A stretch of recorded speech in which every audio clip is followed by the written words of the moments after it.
আসসালামু আলাইকুম সম্মানিত ভিউয়ার্স, আশা করি আপনারা সবাই ভালো আছেন। আমরা সৌদি আরব কিভাবে জীবনযাপন করছি তো সেটাই দেখা।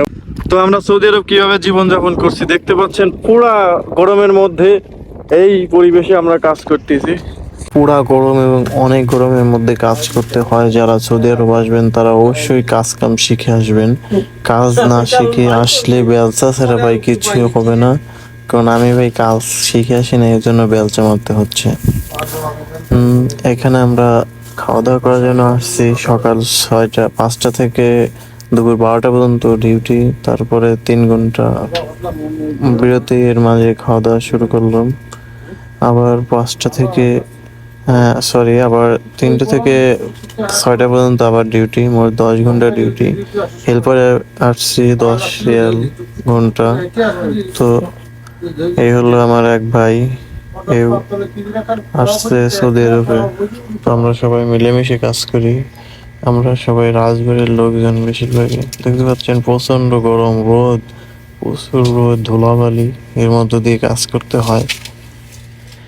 যারা সৌদি আরব আসবেন ভাই তারা কাজ শিখে আসবেন। ভাই আবারও বলি ভাই, কাজ শিখে আসবেন। Still fixer, carpenter, electrician, plumber এগুলো শিখে আসবেন, সবসময় কাজ পাইবেন। আর কাজ না শিখে আসলে কাম পাইবেন না। এই কাজটা আমরা করতেছি, এটা এখান থেকে ড্রেন হবে, পানির ড্রেন প্ল্যান্টের মধ্যে। তো এইগুলার কাজ করতেছি। তো প্রচন্ড গরমের মধ্যে দেখেন কিভাবে বেলচা নিয়ে সৌদি আরবের কাজের যে অভিজ্ঞতা, এটা আপনারা না আসলে অভিজ্ঞতা অর্জন করতে পারবেন না। কাজ কাম ভালোই আছে মোটামুটি।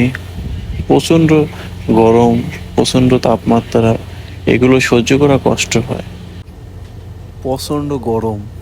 বেশি সমস্যা হচ্ছে এইখানে জুন জুলাই আগস্টে এই 3 মাসে ঋতুবাদ চলে। এর মধ্যে ভাই গাও পড়ে, প্রচন্ড গরম, প্রচন্ড রোদ।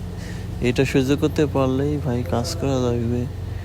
আর কন্ট্রাক্টরি কাজই হলে পরিশ্রম হয়, শাটডাউনের কাজে পরিশ্রম হয়। যদি শাটডাউনের কাজ না হয় তাহলে ভালো হয়। সাপ্লাই থেকে যান, ভালো সাপ্লাই থেকে ভালো।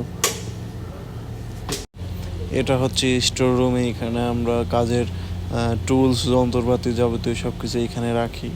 আবার পরের দিন আসি, আবার এইখান থেকে নিয়ে কাজ করি। জেনারেটর আছে, তারপরে ভাইব্রেশন মেশিন আছে।